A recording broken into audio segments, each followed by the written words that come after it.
6A. Well, that shocked a lot of people in the room.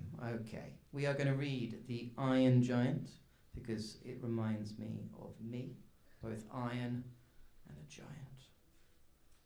Okay, here we go. Chapter 1. The coming of the Iron Giant. The Iron Giant came to the top of the cliff. How far had he walked? Nobody knows. Where had he come from? Nobody knows. How was he made? Nobody knows.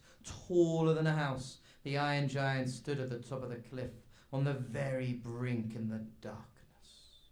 The wind sang through the iron fingers. His great iron head, shaped like a dustbin, but as big as a bedroom, slowly turned to the right.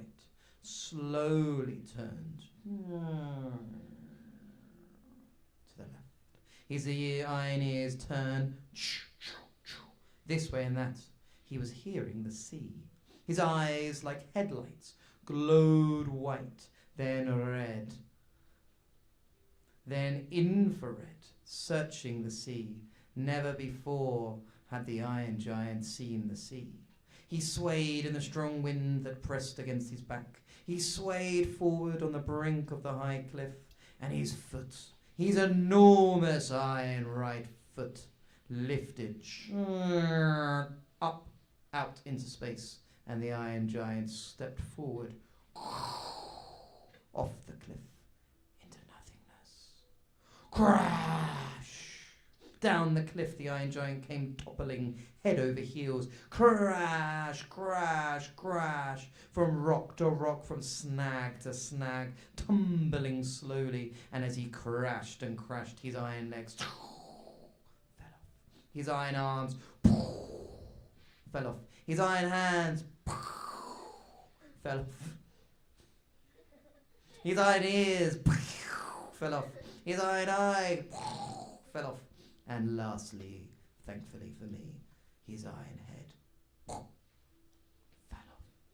All the separate pieces tumbled, scattered, crashing and bumping and clanging down on the rocky beach below. A few rocks tumbled with him. Then silence. Only a few sounds of the sea, chewing away at the edge of the rocky beach, where bits and pieces of the Iron Giant lay scattered far and wide. Silent, unmoving. Only one of the iron hands, lying beside an old sand-logged, washed-up seaman's boot, waved its finger for one moment, like a crab on the back, and then lay still. While the stars went on wheeling through the sky, and the wind went on tugging at the grass, the cliff top, and the sea went on boiling and booming. No one knew the Iron Giant had fallen. Night passed. Just before dawn, the darkness grew. The blue shapes and the shapes of the rock separated from each other. Two flying seagulls crying over the rocks. They landed on a patch of the sand. They had two chicks in a nest, and now they were off searching for food. One of the seagulls flew up. They had seen something.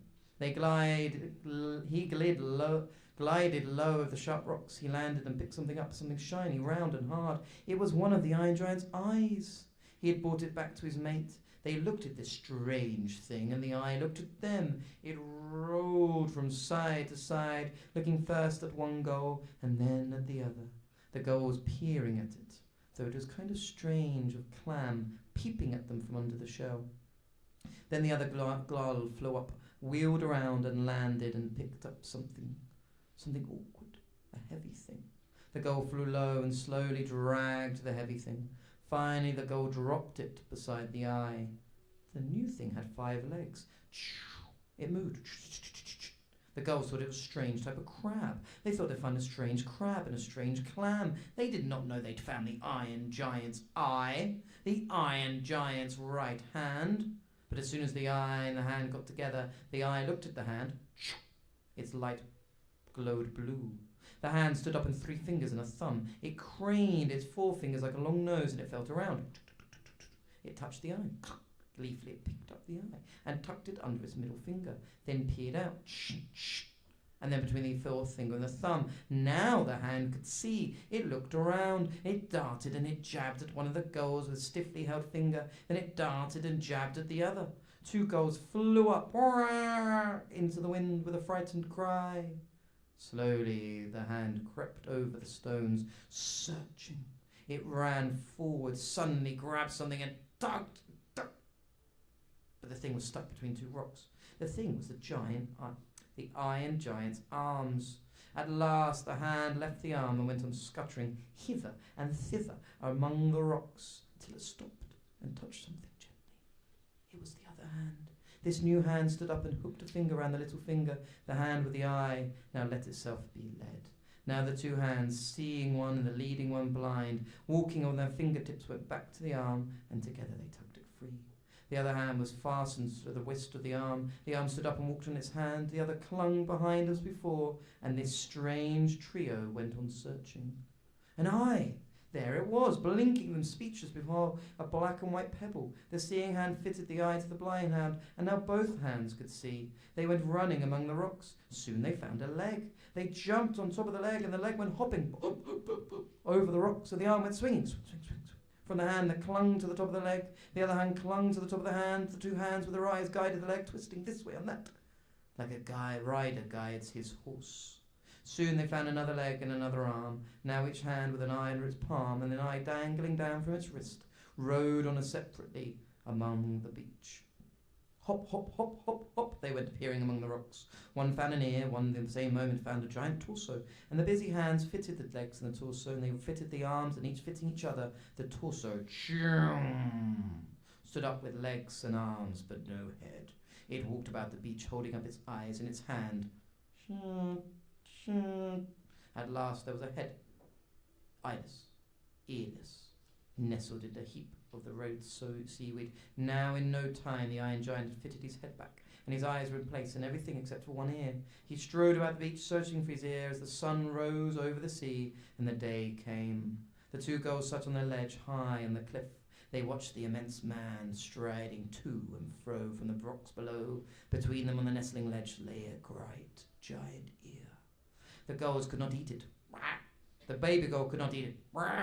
There it lay over the whole high ledge, far below the iron giant searched. At last he stopped and looked at the sea. What was he thinking? The sea had stolen his ear? Perhaps he was thinking the sea had come and one had scattered, and he had gone down with his ear. He walked into the sea. He walked into the breakers, and there he stood for a while, the breakers bursting round his knees.